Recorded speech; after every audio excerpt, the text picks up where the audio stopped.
All right, welcome back to the podcast, everyone. Today got super special guest. I met this woman out in, I always forget the city, Seattle, last month. And yeah, we just kind of clicked right off the bat. Very similar viewpoints in terms of how people approach weight loss. So I've Bonnie Campbell.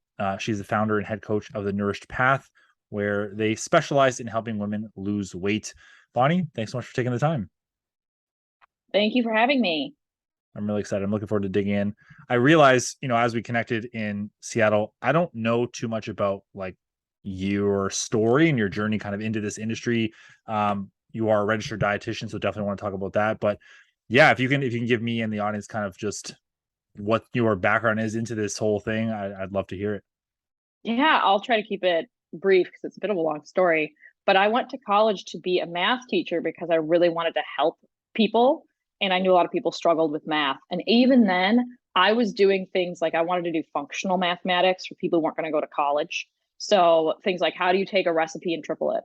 That's really a difficult skill if math is not your strong suit and things like that. And I actually thought of it through the lens of nutrition in how is math applicable to our daily lives.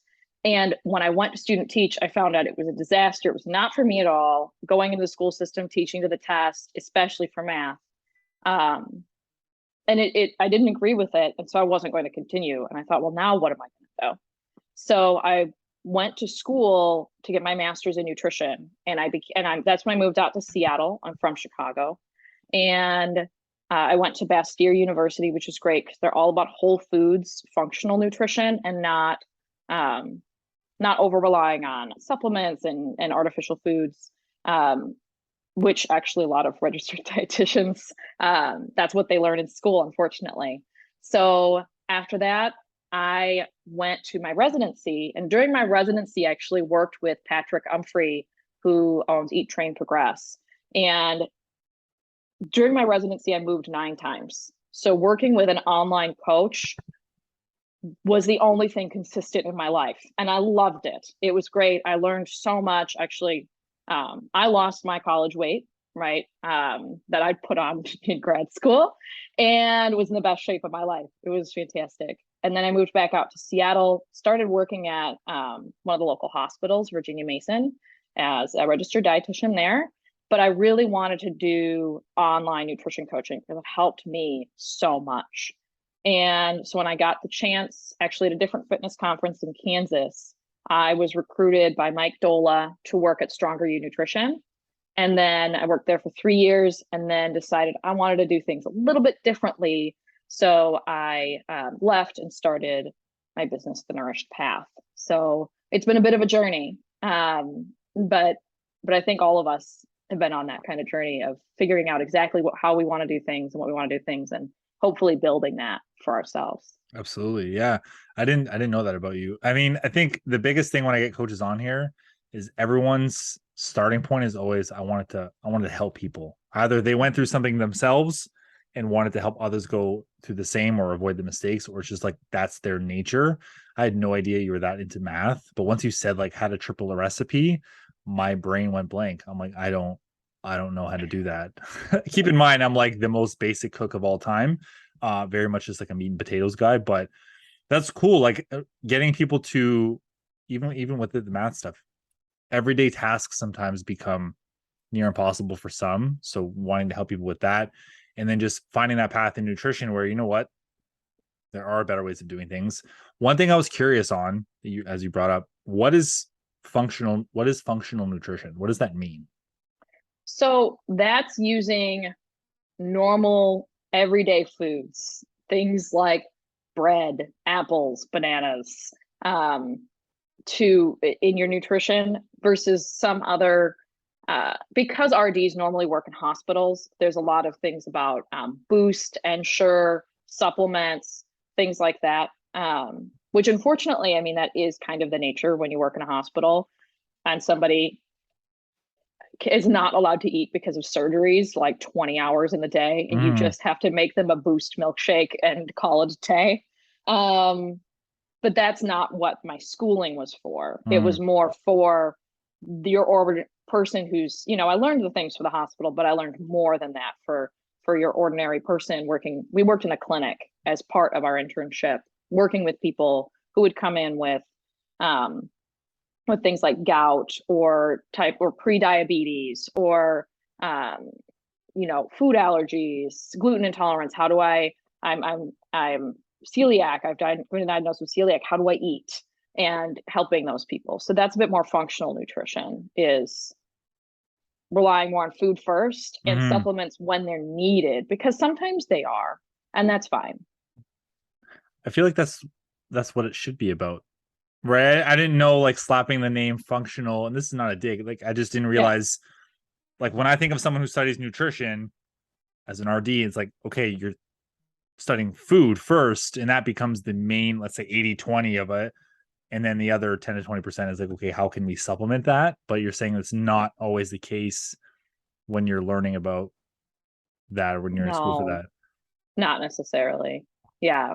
Which, I mean, all the schools are really different, and every RD has a different specialty. So when people say, oh, when you're looking for a nutrition coach, look for a registered dietitian, but that's like saying look for a doctor for your foot pain. Like, you need a podiatrist, you need a specific. So if you are looking for a registered dietitian and they specialize in cancer, they're not going to help you with weight loss. They help people with weight gain and avoiding weight loss. That's what most RDs do, is they help people with cancer, with diabetes, with all these things where they might be losing massive amounts of weight because they can't eat or they can't digest their food or whatever. So most of them don't specialize in weight loss, and they have no idea. They have no idea what to do. That's fair. Well, I think part of I'll call it an issue, is the appeal to authority, where if someone has an RD in their title, not taking anything away from them, it's like automatically they know more about every subject related to nutrition or otherwise because of the RD. But as you're saying, there are specialties for all kinds. And that's the good thing about RDs is they know. Like, we are all really good. Like, if someone comes to me and they have cancer, I'm like, I know another RD who specializes in cancer, but like, that's not, I know the basics. If you tell me your mom has cancer, what do? I might be able to give you, like, because I worked in the hospital, the basic stuff, and then be like, hey, for more, I would go see this person. Yeah. Renal, like kidney things, I don't even touch that with a 10-foot pole. That's so complicated. But RDs are really good about saying, I don't know anything about that, which is nice. But just because someone has an RD doesn't mean they know everything there is to know about nutrition. I just think that that's an impossible task in any subject. That's fair. And I think that's important for anyone in any field to recognize what's in their scope and what's not. Like, when I was in a personal trainer, like doing work in person, I'm not trying to fix an injury at all. Like, even now, if someone's telling me, hey, I'm nagging this, I'm like, I can possibly give you some movements that might help you feel better. And here's how we avoid that moving forward with exercise, but go get it looked at by a specialist. Here's, if they're local to me, I can give them someone. Just because you're a PT personal trainer doesn't mean you're a PT physical therapist. Well, and I think a lot of people, like I've heard and seen horror stories of just like people just like stretching people out to like the max when they shouldn't really be touching them like that, and like trying to fix injuries. And it's like, recognizing what's in and out of your scope to me is huge, especially in 2022. Information's everywhere. Everyone on the internet is a specialist at any given time. So it's kind of like, where do you go? But I'm glad that you said that, RDs are they're really good for knowing, okay, this is my scope or this is not, but here's resources to find that, or here's a person that can help you with that specific thing. I think that's key. What did you specialize your RD in, or what did your specialty is? Weight loss, would you say? Yeah, I would say, I mean, I took a lot of electives in sports nutrition, healthy weight loss. I took extra classes outside of school in that. And then also in pregnancy and breastfeeding.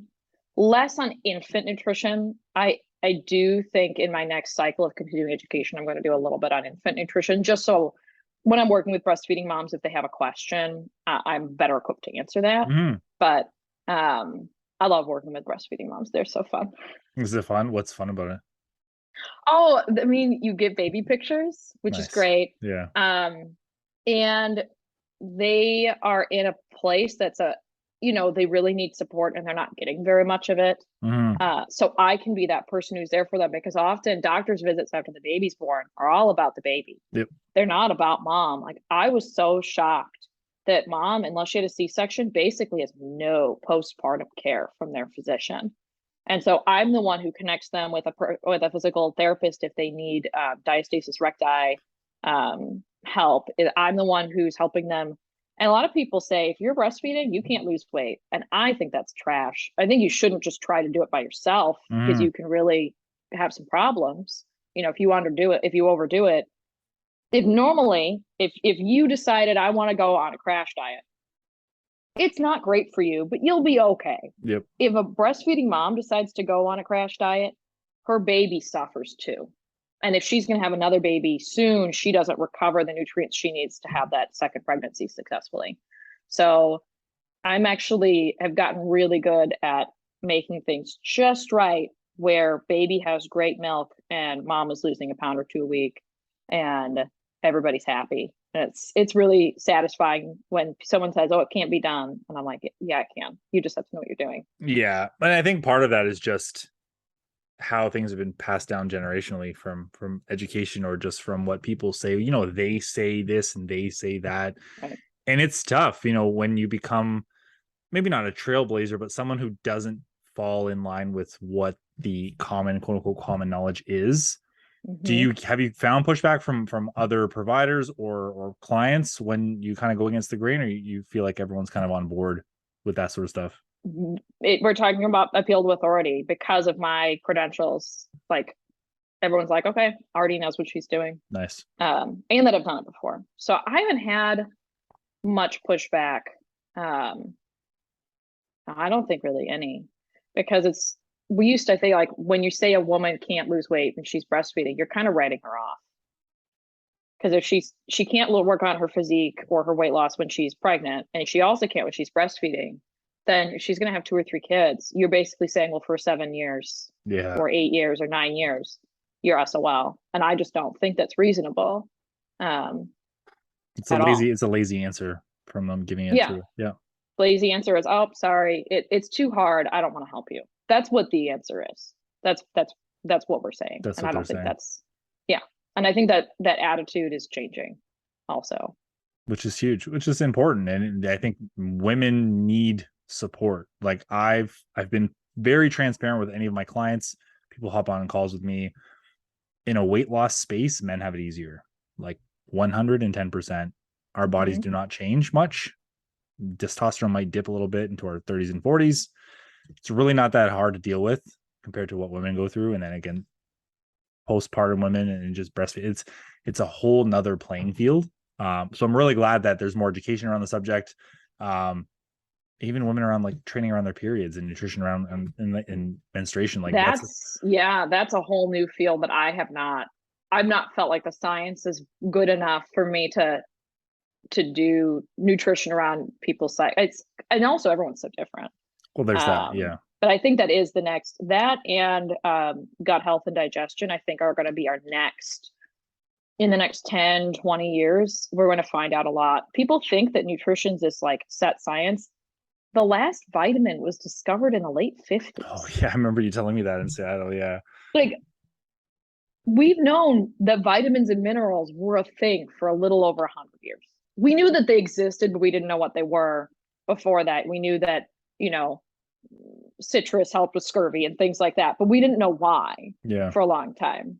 Just like they knew that dead bodies were bad for, living people before we knew what germs and bacteria were. But nutrition is a very young science, and we're learning so much all the time. It's interesting. And I know gut health has been very popular over the last 2-3 years. It's kind of skyrocketed into that, like, space in social media where it's trendy. I've never once pretended to know a damn thing about gut health, because it's completely out of my scope.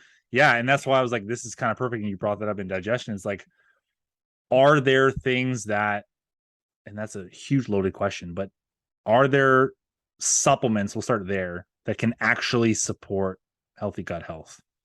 If that makes sense. So supplements, I think what you're alluding to is probiotics a Yeah. little bit. Yeah. And I think that probiotics, there is a future there. We're not there yet. I don't recommend probiotics. And here's why. We have three main categories of probiotics, and we don't know how to tell which one you need. Oh, okay. So we know there's three main categories.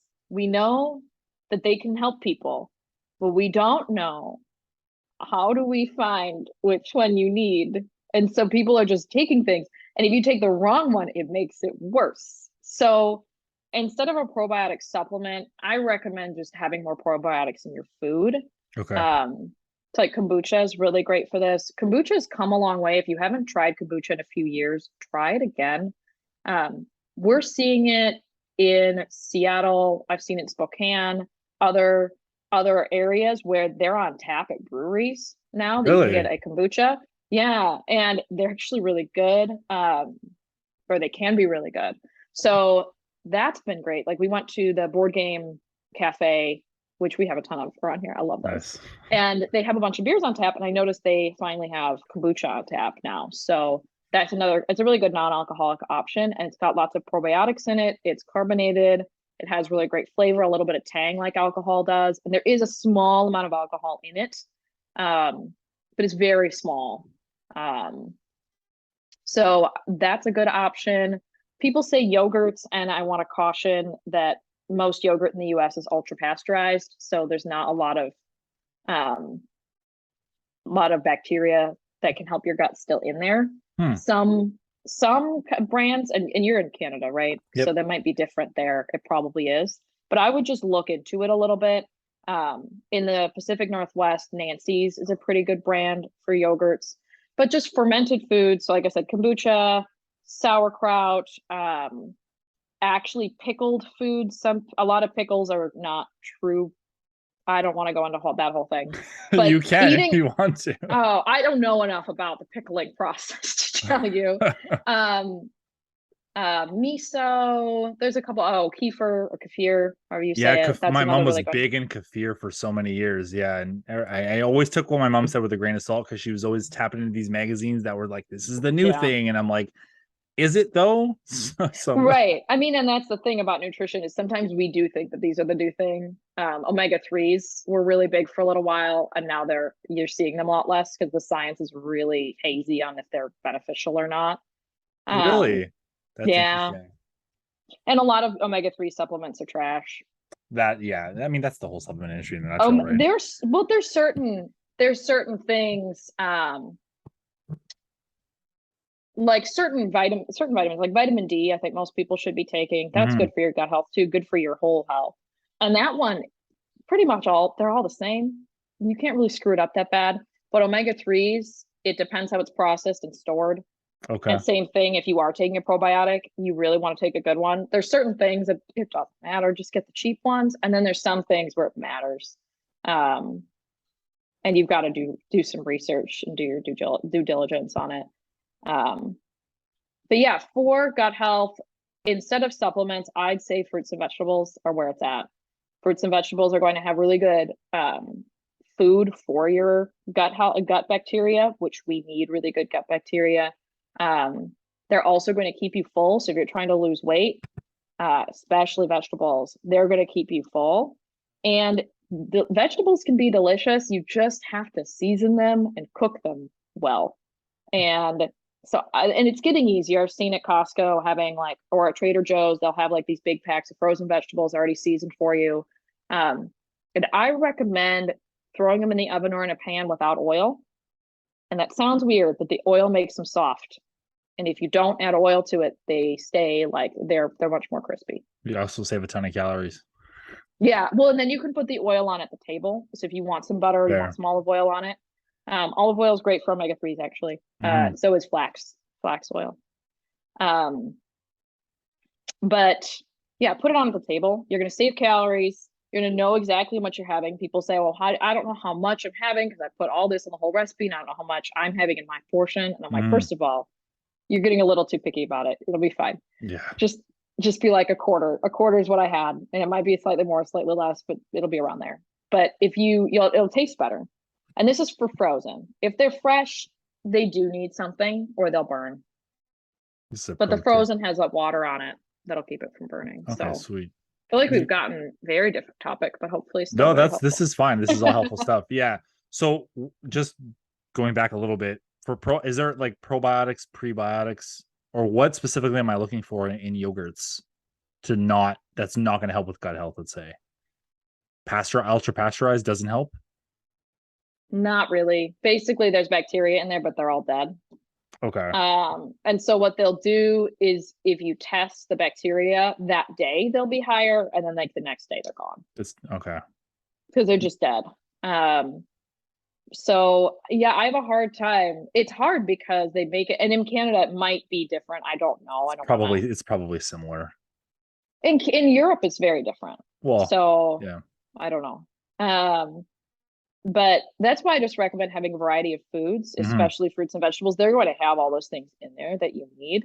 And that's why I like kombucha. Like, as much as it's kind of funny to say, it's one of the few things that I know has some bacteria in it that are, going to be pretty diverse. But just having a diverse range of foods, when you look up these foods with probiotics in them, just like look and be like, okay, I'm gonna have this one and this one and this one. Maybe not every single day, but I'm just gonna have these things. Mix it but up. Your gut bacteria will change in 3 days of changing your diet.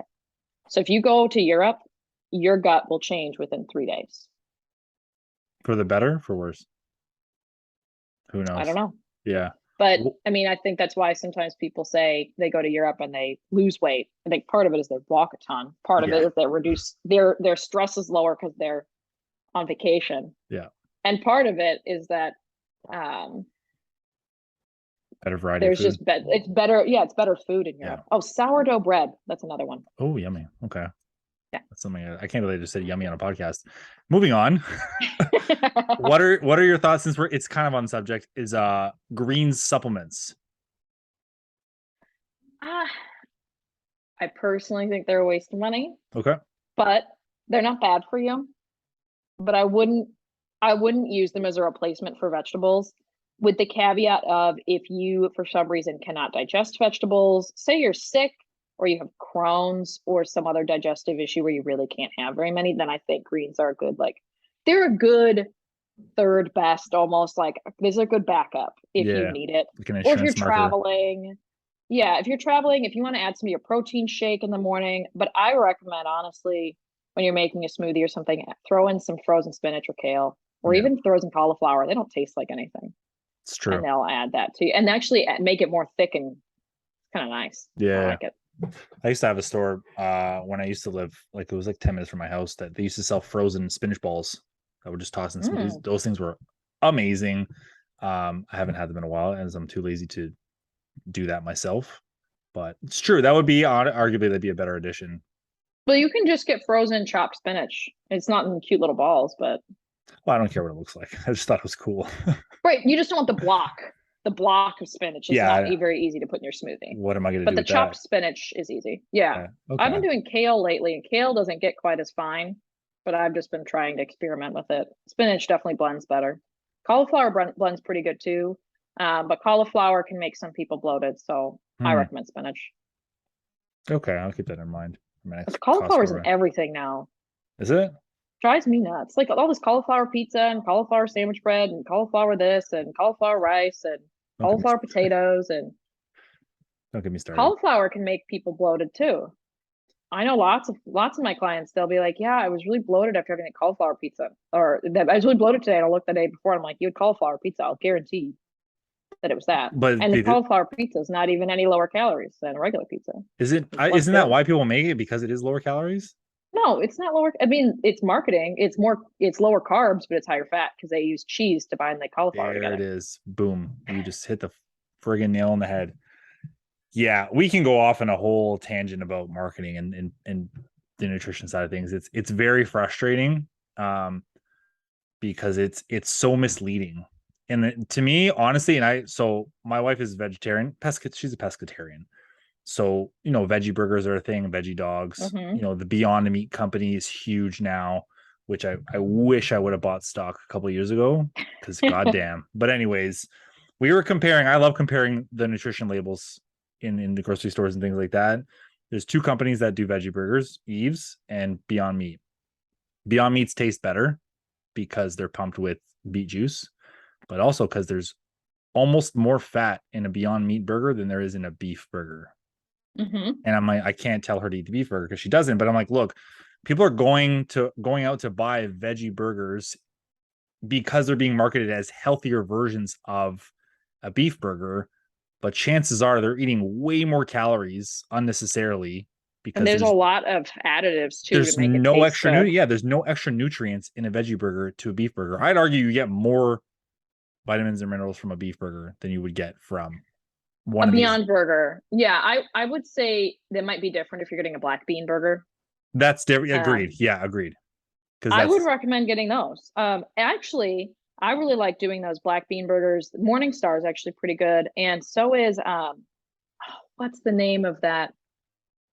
Boca Burgers. Boca Burgers are surprisingly good. It might be an American brand. I don't know. Yeah, I don't know if they have those here, but I could look But it up. Morningstar is pretty good. Just generally, like if you look for a black bean burger or something like that, I've made them really good. Okay. And you can also use that as a salad topping. People will cook those up and they'll chop them up on their salad. Doesn't even have to be eaten as burger. Okay, that's not bad. And you can have it with, a chicken and black bean burger salad. It's delicious.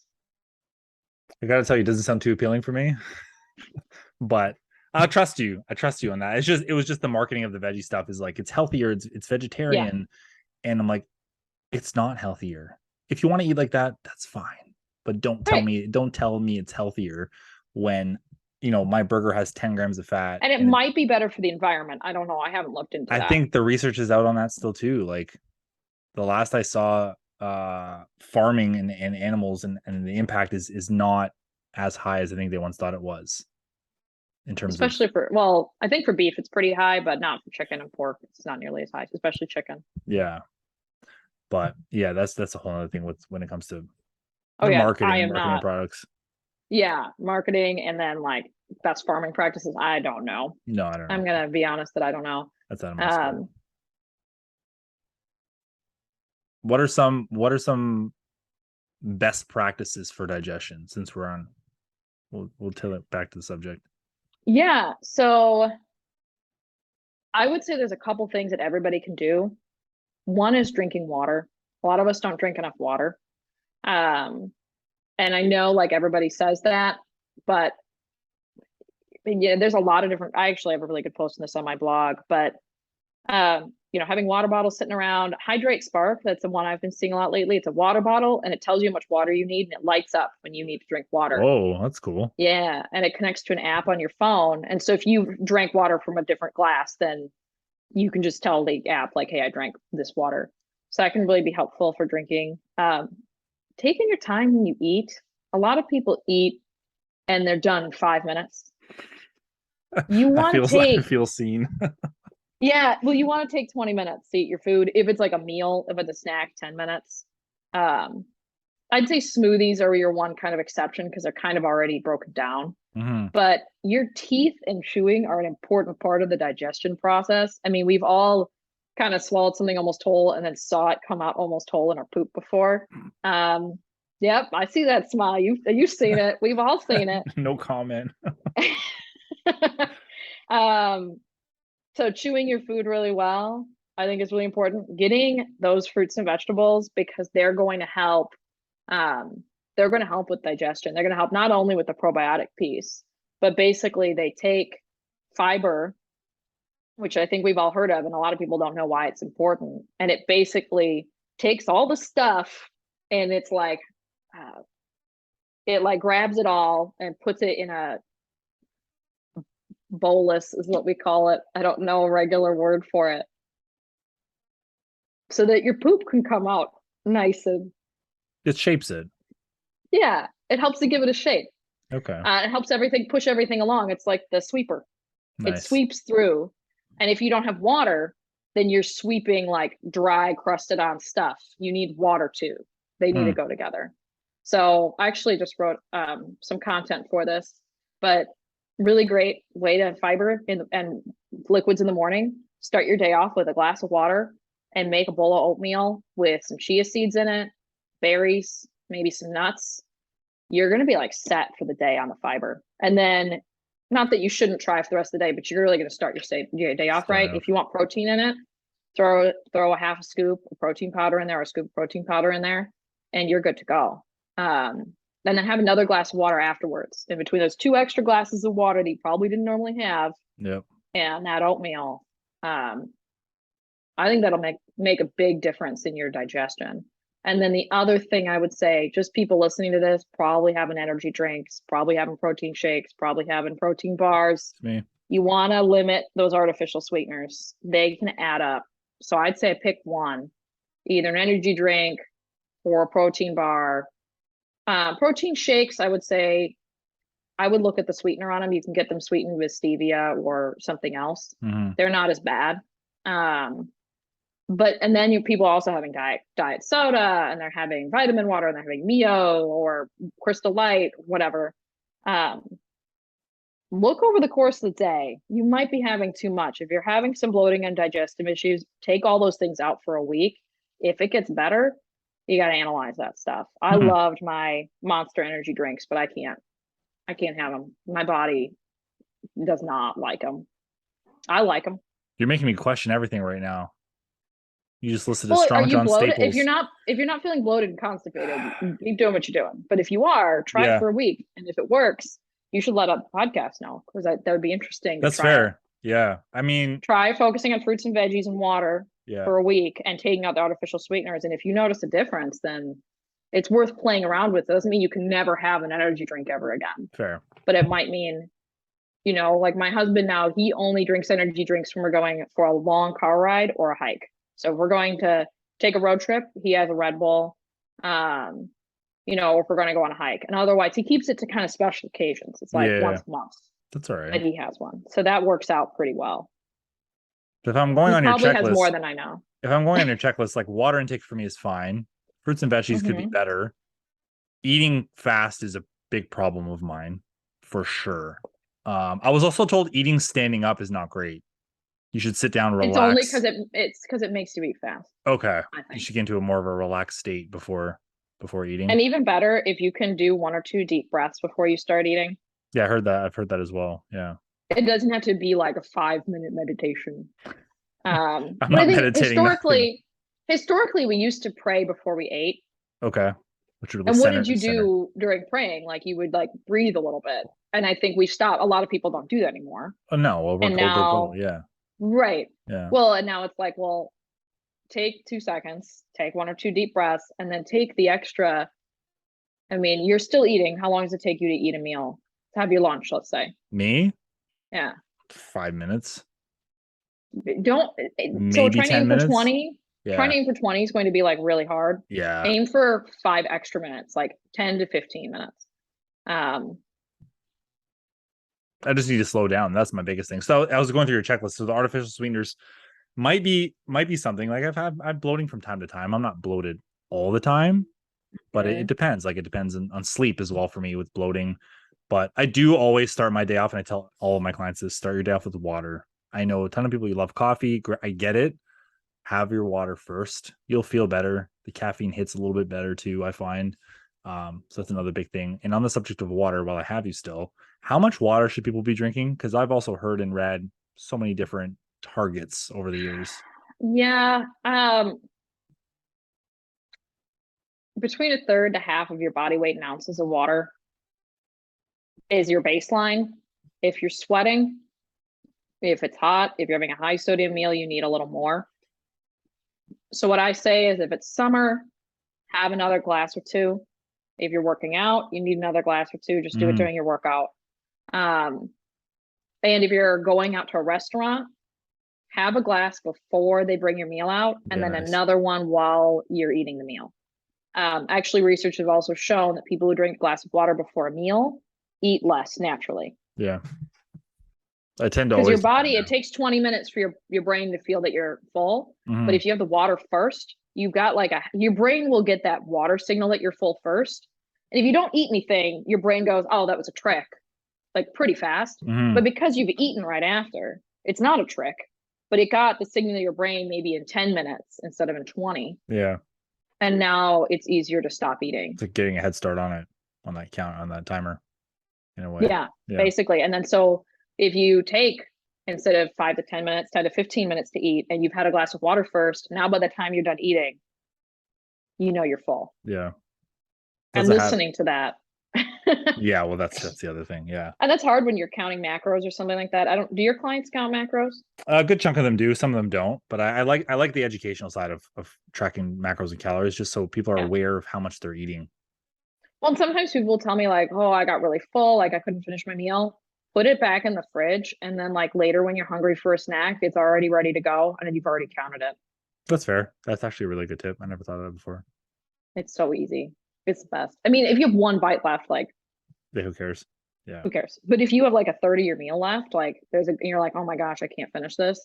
Just save it and have it later. You'll probably want it later. That's one situation I can't say I've ever felt when I'm making my own food, because I know the portions that I need throughout any given day. I've never been like, I can't, unless it was like a humongous salad, or it was like, this is too big anyways. But I've never come to a meal that I've made, I'm like, I can't finish this. Because every time I get to that meal, I know I need to eat it and I'm hungry. Right. It's funny. We started experimenting with white rice versus quinoa. Okay. And when I make quinoa, normally my husband has 2 servings of rice, and I usually have like a half to 1, depending on the day. And when we switch to quinoa, he can't finish it. That makes sense. He's like, he can't finish more than 1 serving. So when he's trying to lose weight, we're probably going to go with quinoa, because he doesn't like the flavor as much. So I do a blend of rice and quinoa, and then he still can't finish it. It's great. It's the protein fiber. I think it's the fiber. Quinoa doesn't like that much protein in it. Well, it's more than everyone white rice. Likes to say it does more than white rice. Yeah, but yeah. I mean, you're talking, I think white rice is 2 grams and quinoa has 6. I don't think 4 grams of protein is doing it. I really don't. Agreed.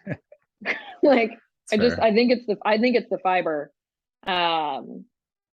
that's getting you more full. And I think it's worth playing with, trying things out. That's what I tell people. I'm like, this might not work for you. Try it. Or if you think you don't like quinoa, did you know there's like 4 kinds of quinoa? Try different ones. No, I didn't know that. Yeah, there's red. Red's my favorite. There's the like beige one. There's I think like a black one. There's like, when you get tricolor quinoa, there's a couple colors. I used to just buy the big bag from Costco, whatever it was. I'm not picky. Like I said, like if I like something, I'll just buy it. Yeah. Well, if you like it, then continue it. But if you're like, oh, I don't think I like this, maybe try a different kind. Mm-hmm. Same thing with rice. People don't realize like there's red rice, there's black rice, there's obviously brown rice. And they can be different. We often make a blend. Like I said, we'll do, because red rice is really expensive if he eats a lot. And I don't want to spend a ton on our carb. It's true. But what we'll do is it'll be like half white rice and then half a blend of quinoa and red rice and black rice. Black rice will make it all turn purple. So if you have kids who like colored stuff. That's fun. Yeah. I don't know if my son would eat a colored food though. He'd be weirded out by it. He's not that experimental. He's like, that looks weird. Well, it depends on your kid. Your kid. Some kids are like, especially little girls, like make like or not little girls, but anybody into rainbows, be like, you can make it as the purple part of the rainbow. Or that's fun. Yeah. Yeah, I'm not creative like that at all. I didn't even think of something like that. Oh, I'm not either. I just thought of it on the spot. Super simple. Your blends already sound way more creative than anything I can come up with in my kitchen so far. I mean, it's pretty easy. You can put it in a blend in a jar, so you only have to make it one time, and then you just. That's legit. I like that. I think people overlook rice too much. They still see it as a bad thing. They can't have rice when they're trying to lose weight. Right. Rice is just like, it's not as, I like potato. Potato is more filling than rice. Agreed. But there's nothing wrong with rice. You just have to like, and people are like, the portion size is so small. I'm like, the portion size is like, it's a chonker, like the size of my fist. It's a good size. If you eat like I do, it's not a big portion size. You're just shoveling it in. But if you take your time, you're chewing it. That's exactly it, right? Well, and if you want to make your rice more filling, like add veggies to it. Make it fried rice. Nice. Yep. There's nothing wrong with fried rice when you make it at home. You add some veggies to it, add an egg or some egg white or whatever. Mm-hmm. And now you've got this like super like fun rice that now has vegetables in it and more protein. It's only bad when you go out because they add a ton of oil. You don't have to add all that. I think that's when the you eat it at problem, home. right? People equate what they eat out with bad because of the way it's served there, but you can make, we'll call it a healthier version at home, and it's really the same thing. It's just one or two less ingredients overall. Right. Well, or you go and get rice out. Like say you go get teriyaki. I live in Seattle. There's teriyaki everywhere, Yeah. like everywhere. And the thing is, you get 2 servings of rice with the teriyaki. But the other thing is that teriyaki is probably already 2 servings. So like, just split it. Fair enough. When's the Bonnie cookbook coming out? I have one. Do you have a cookbook? Yeah. Because you've talked about food and recipes and stuff even when we were talking to Seattle. I'm like, you got to have a cookbook coming out. Yeah. So if you go to thenourishedpath.com and you go to, I think it's called resources or free stuff. Mhm. The free cookbook's there, and all the recipes are under 4 ingredients. I think is the most ingredients other than salt and pepper, which I don't count. That's legit. And they almost all take under 15 minutes. And the ones that take over 15 minutes only take that long because it's like, hey, put this on the stove or on your Instant Pot or crock pot and like let it sit there And for a leave it while. there. But it's not That's like more awesome. than 15 active minutes. I gotta check that out. Like one of my recipes is salsa chicken. So you just take a jar of salsa and then some taco seasoning and some chicken, and you dump it in your Instant Pot and you turn it on for like 20 minutes. Oh my God. How have I never thought of that before? And the first day it's soup, and then the second day it's tacos. Because it's not quite enough liquid to be soup for more than one meal. Okay. Which is great because you can have chicken tortilla soup the first night, and the second night you can make it quesadillas or tacos, and then you have 2 meals that use leftovers, but like they don't feel like leftovers. That's awesome. So that's probably one of my favorites, and you can do that with other meat. I just put it in the cookbook as chicken, but you can do it with pork or beef. That's legit. I gotta look that up for sure. That's fall. I do have a hard stop in a few minutes, but I love it if you can leave us with a golden nugget. It can be about anything, your choice of topic. Oh gosh. Yeah, put you on the spot. Give me a little bit of like for weight loss or for. Yeah, let's do for weight loss. Well, I think I think I'm given a lot of golden nuggets. Of course you have, but I want one last one. Okay, one last one is to not eat in the 2 to 3 hours before bed. Ooh. Not because it'll make you gain weight, but because it's going to make you sleep badly. So if you have something, make it small. I've read otherwise. I've read like having a higher carbohydrate meal a couple hours is good for sleep. A couple hours before bed. So you're saying not right before bed, not 2 hours before bed, because you don't want to be doing active digestion while you're trying to sleep. Okay. That's why it's something like a glass of milk before bed, works fine because it's liquid. It'll just go right through. But you have a heavy meal and try to go to sleep, you're going to be hot. You're not going to sleep very well. If you're hungry right before bed every night, that means that your dinner needs to be bigger. Yeah, 100%. That's awesome. So you've made me rethink things because I knew it had an impact on what you eat before bed, but I didn't realize that much. I mean, a little something is okay, but it's just, you don't want like a meal. Some people will, especially if they work late. Yeah. They'll work until 10 o'clock and then they'll come home, or they're self-employed and they'll work and then they'll eat a big meal and they'll try to go right to sleep. And they're like, I don't understand why I can't do that. No, it doesn't feel good. Bloated in the morning. No. Yeah, I think based on my schedule and how things have worked out, it's like 9 o'clock. I'll eat something, and bedtime is 10:30. So it's not great, but I would try and eat at 8. That's my kid's bedtime. That's my problem. It's a Greek yogurt bowl. It's usually not that bad. Oh, okay. I thought you were saying dinner. No. Dinner's at 6:15. What I would do, that Greek yogurt bowl. Yeah. That you need to take 15-20 minutes to eat it. Chew it really well, make it easy for your stomach. Okay. That's the one I want you to start with. Okay. Focus on that one meal. This is awesome. We're getting coaching because Greek yogurt, there's nothing to chew, so it's just let me eat this. But yeah, no. It's just a Greek yogurt, like Greek yogurt bowl. So I'll add like whey protein typically, and maybe some little chocolate chippets for some flavor. Okay, maybe not 20 minutes, but you're eating that in 3 right now. So I'm not even blinking while I'm finishing that bowl. But yeah, okay. Put the spoon down between every bite. Okay, I can do that. Yeah, I appreciate it. Set a timer. Put on a YouTube video or a couple TikToks and Well, I'm off TikTok now. I can't stand that app. But I appreciate the free coaching. That's good. I like that. I'm here for it. I'm gonna drop all the links in the show notes, but if you can let everyone know Yeah. where to find you, for sure. And I think we're gonna do a part 2 next year for sure. Yeah. So you can find me at thenourishedpath.com. That's where my cookbook is. My Instagram's bonnie.rd for registered dietitian. And we have a Facebook group called the Nourished Nation. So you can find us there.